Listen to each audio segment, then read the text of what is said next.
এক ভাই লিখেছেন, আমার ছেলের বয়স 3 বছর 6 মাস। 1.5 বছর বয়সে আমি ওর হার্টের অপারেশন করিয়েছিলাম। আমি মানত করেছিলাম 200 এতিমদের একবেলা খাওয়ার ব্যবস্থা করব এবং 7টি রোজা রাখবো। ইনশাআল্লাহ আমি তা পূরণ করেছি। আমি আমার ছেলেকে কোরআনে হাফেজ বানাতে চাই। এখন আমি আমার ছেলের জন্য কি পদক্ষেপ গ্রহণ করতে পারি, আপনার পরামর্শ চাই। দেখুন, সন্তানকে কোরআনে কারীমের হাফেজ বানানোর জন্য সর্বপ্রথম পদক্ষেপ হবে সন্তানের বাবা এবং মা তারা সন্তানের জন্য আল্লাহর কাছে দরখাস্ত জমা দিবে, দোয়া করবে, আবেদন করবে, আল্লাহ আমার এই সন্তানটাকে তোমার কোরআনের হাফেজ, আলেম, দাঈল আল্লাহ বানাইতে চাই, সেজন্য তুমি একটু তৌফিক দিও। এটা হলো 1 নম্বর কাজ। দোয়া করতে থাকবে, একবার না, বারবার করতে থাকবে, দোয়ার মধ্যে থাকবে। 1 নাম্বার 2, নিজেরা ভালো মানুষ হওয়ার চেষ্টা করবে। অনেক লোক আছে নিজের সুদখোর, ঘুষখোর, 2 নম্বরই কাজ করেন, হারামের সাথে সংশ্লেষ আছে, আবার এদিকে চান যে ছেলেটা হাফেজ হোক। আপনি আপনার সন্তান যদি ভালো মানুষ হোক এটা চান, তাহলে আপনার উচিত আগে নিজে ভালো মানুষ হয়ে ওর সামনে আদর্শ এবং মডেল পেশ করাবে। আপনি নিজে উল্টাপাল্টার মধ্যে আবুডুবু খাবেন আর আশা করবেন যে আপনার ঘরে ফেরেশতা হয়ে যাবে, এটা ভুল। এরপরে যে কাজটা করতে হবে আপনাকে, তওবা করে নিজেরা ভালো পথে চলবেন, 5 ওয়াক্ত সালাত আদায় করবেন জামাতের সাথে, পুরুষ মহিলারা ওয়াক্তমতো, এবং সালাতের পরে ভোর রাতে দোয়া কবুলের জায়গাগুলোতে বিভিন্ন সময় আল্লাহর কাছে স্পেশালভাবে দোয়া করবেন, আল্লাহ সন্তানটা যেন আমি যেই আদর্শে তাকে মানুষ করতে চাই, হাফেজে কোরআন, আলেমে দ্বীন, সেটা যেন হয়, এটা করবে। এরপর একাডেমিক পদক্ষেপ হিসাবে যে কাজটা করবেন প্রথম, সেটা হলো তার যখন থেকে সে আপনার কথা বলতে শিখে, তারপর আস্তে আস্তে তাকে আরবি অক্ষরগুলো উচ্চারণ করা শেখাবেন। অন্য পড়া লেখা যেগুলো তার জরুরি সেগুলো তো থাকবেই। এই আরবি অক্ষর বর্ণমালা শেখানোর জন্য একজন হাফেজ, কোন একটা মসজিদের ইমাম, মুয়াজ্জিন, অথবা কোন একটা মাদ্রাসার শিক্ষক বা একজন ভালো হাফেজ, যে হাফেজ তারাবি পড়ায় সুন্দর করে, শুদ্ধ করে, এরকম কোন একটা হাফেজের তত্ত্বাবধানে তাকে নুরানি কায়দাটা পড়াবে। নুরানি কায়দা পড়ানোর 2টা নিয়ম আছে ভাই। একটা হলো যে ঢালাও যে নুরানি আপনার মসজিদে যে আপনার কি বলে কোরআন শিক্ষার আসর আছে, বাচ্চাদের বিভিন্ন এলাকা হয়, এটা হলো যে মুসলমানের সন্তান হিসেবে একটা কোরআন শেখা দরকার, শিখে দেয়। এখানে পুরোপুরি শুদ্ধতা লক্ষ্য করা হয় না, অনেক সময় শুদ্ধ হয়, কিন্তু আরো আফার ক্লাসে শুদ্ধতা লাগবে হাফেজ হওয়ার জন্য। এজন্য ভালো কোনো হাফেজকে দিয়ে তার এই ফাউন্ডেশনটা করতে হবে, যে প্রতিটা অক্ষরের উচ্চারণ হবে 100% পারফেক্ট। এটা হবে আপনার প্রথম পদক্ষেপ। এটা যদি করতে পারেন তাহলে আল্লাহর রহমতে আপনার 6 মাসের কাজ 1 বছরের কাজ আগায় গেল। এটা কিন্তু 1-2 মাসে সম্ভব। আমাদের বেশিরভাগ ভাইয়েরা নিজেরা না জানার কারণে এই জায়গাটাতে ভুল করে ফেলেন। আপনি কিন্তু মক্তবের গতানুগতিক পড়া দিয়ে হবে না। যে হুজুরের কাছে দিবেন তাকে বলবেন যে ভাই আমি তাকে হাফেজ বানাবো, অতএব হিফজের যে ফাউন্ডেশন সেটা দিতে হবে। 50 তলা বিল্ডিং এর ফাউন্ডেশন আর 5 তলা বিল্ডিং এর ফাউন্ডেশন একরকম হবে? অতএব যেহেতু সে হাফেজ বানাতে চাই তাকে, অতএব তার ফাউন্ডেশনটা ওইরকম হইতে হবে, উচ্চারণটা হইতে হবে একদম পারফেক্ট সহি। কোন রকম শুদ্ধ উচ্চারণ আমাদের সবার আছে, কিন্তু যারা হাফেজ তাদের উচ্চারণটা একটু আলো থাকে আমাদের দেশে। তো এটা করবে। এর পাশাপাশি তাকে হিফজখানায় যখন সে ভর্তি হওয়ার উপযুক্ত হবে তখন তাকে ভর্তি করবেন।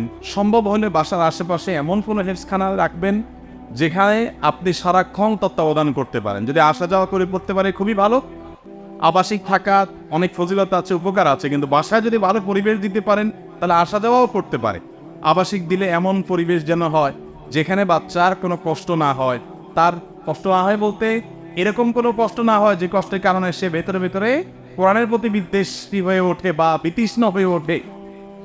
একজন সাহাবী বলেছেন, লা তুমিল্লা বিহাদাল কোরআন, আল্লাহর এই কোরআন দিয়ে মানুষকে বিরক্ত করিও না। মানুষ যতটুকু নিতে পারে তার চেয়ে বেশি তুমি দিলা। এত বেশি কোরআন পড়াইতে থাকলা যে সে নিতে চাচ্ছে না, তারপরও জবরদস্তি দিতে চাইলা, তো অতিরিক্ত দিলে সে বিরক্ত হয়ে যাবে। এই জন্য আল্লাহ কোরআন দিয়ে কাউকে বিরক্ত করবা না। সেখানে একটা ছোট বাচ্চা, অতএব সে কতটুকু নিতে পারে, তার চেয়ে বেশি প্রেশার হয়ে যাচ্ছে কিনা, তারপরে টর্চার হচ্ছে কিনা, জুলুম হচ্ছে কিনা, এগুলো লক্ষ্য রাখতে হবে। এইসব বিষয়গুলো আপনি তত্ত্বাবধান করবেন, খেয়াল রাখবেন, মনিটর করবেন।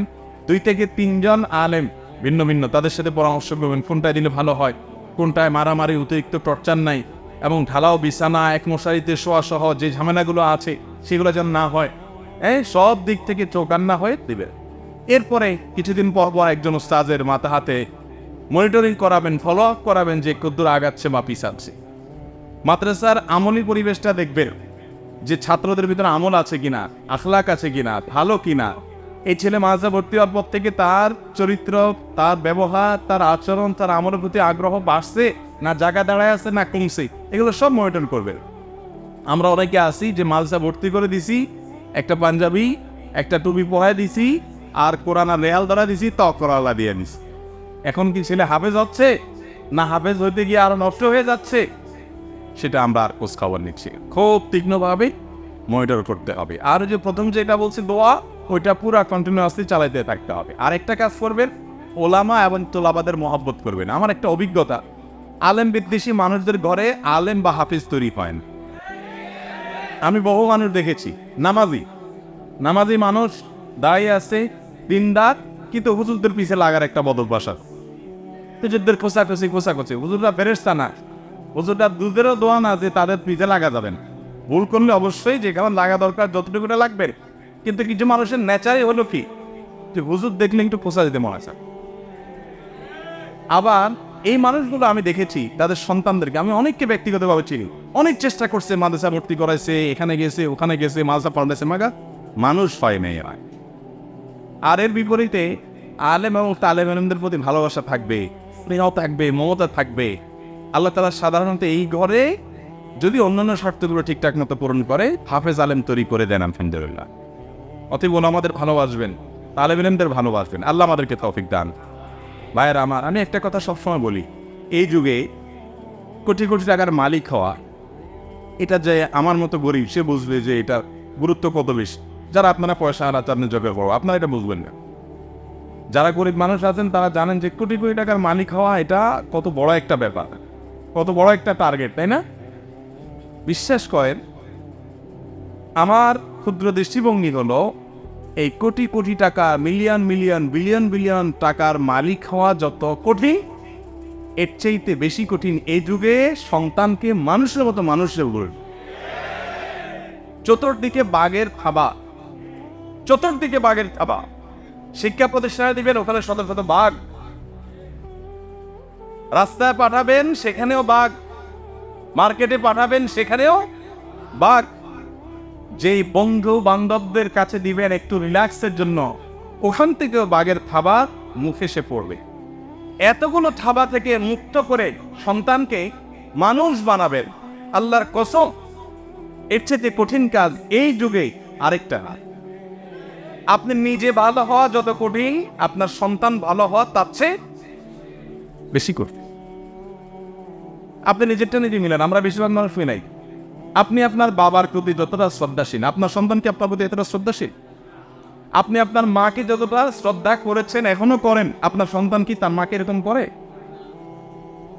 এর মানে কি আমরা আস্তে আস্তে উপর দিকে উঠছি না নিচের দিকে নামতেছি? আমি প্রায় সময় বলি, যুবকরা যদি 4-5 জন একসাথে হওয়া, হাবভাবে অন্যরকম পেয়েছে। বাসে মনে করেন পাবলিক পরিবহনে উঠলো, লোকাল বাসে বা ডাইরেক্ট বাসে, যেটাই হোক, ঢাকা চিটাগাঙে বাসে উঠলো, 4-5 বন্ধু কলেজে পড়ে একসাথে উঠতে মনে করে, তাহলে ওই কন্ট্রাক্টর বেচারা যে টাকা তোলে আর কি, এরা ডাকে কেমন? স্ট্যান্ডে জানা আছে তবে খেয়াল করছেন? এ মামা এদিকে এসো, কথা কানা যায় না, কবার ডাকবো তোমারে, ভাড়া নিয়ে যাও। আর তো যা খুশি তা করবে। আর যদি একা একা উঠে, তাহলে বিড়ালের মতো চুপে চাপে আসতে মাটা দিয়ে বদল শ্রেণী দাঁড়ায়। ঠিক আছে, ঠিক। চা দোকানে গেছেন মনে করেন 4-5 বন্ধু মিলা, কলেজে পড়ে বা কিছু ইউনিভার্সিটিতে পড়ে, সবার কথা বলছি না, সাধারণ একটা চিত্র এটা। তো দেখা গেল যে মেসিয়ার বেচারে এক ডাক দিচ্ছে, হয়তো তারা আসছে, দেরি হয়েছে, আরেকজন কাস্টমারটা দিয়ে আসছে আর কি, তাই না? এবার তো হাফ ভাবে অন্যরকম হয়ে যায়, ঠিক না ভাই? ঠিক। রাস্তায় 4-5 জন একসাথে যাচ্ছে, রিক্সাওয়ালা বেচারাদের বলতে যাবি কিনা, রিক্সাওয়ালা মাপেরও সাহস নাই, যাবো না, এটা হোক, ঠিক না ভাই? ঠিক। আচ্ছা, অথচ আমরা যে তরুণ দেখেছি এদেশে বেশিরভাগ ক্ষেত্রেই যে একসময় দেখা যেত যুবকরা মুরব্বীদেরকে দেখে রাস্তার পাশে কাঁচুমুচু করে দাঁড়ায় যায়, বাসে উঠছে একজন বয়সে অনুভূতি দিচ্ছে, তাছাড়া আপনি বসেন, ছেড়ে দিবেন। এখন এগুলো কল্পনা করে যায়? ভালো মানুষ এখনো আছে যুবকদের মধ্যে, আমি বলছি না যে সবাই নষ্ট হয়ে গেছে, কিন্তু সাধারণ যে ঢেউ, এই ঢেউটা ভালো না, খারাপের দিকে যাচ্ছে।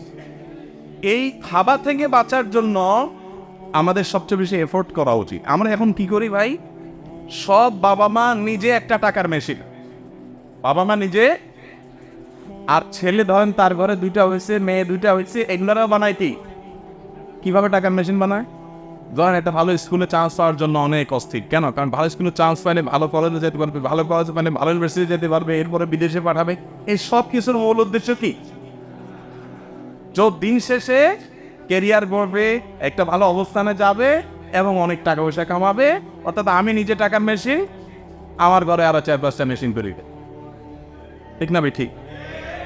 কয়জন বাবা মা পাইছেন এ পর্যন্ত আপনারা? আমি তো দেখি না, খুব একটা, খুব আছে, রেয়ার, খুব কম, যে বাবা মা বলেন যে আমার সন্তান ভালো কোনো স্কুলে কলেজে চান্স পাক বা না পাক, মানুষ এরকম আছে ভাইরা আমার। এই জন্য বলছি, এই প্রতিকূল পরিবেশে আপনি সন্তানকে মানুষ বানাবেন, ওর ভিতরে মনুষ্যত্ব থাকবে, মানবতা থাকবে, সে মানবীয় গুণাগুলি অর্জন করবে, অমানুষ হবে না, পশুর মতো হবে না, বেয়াদব হবে না।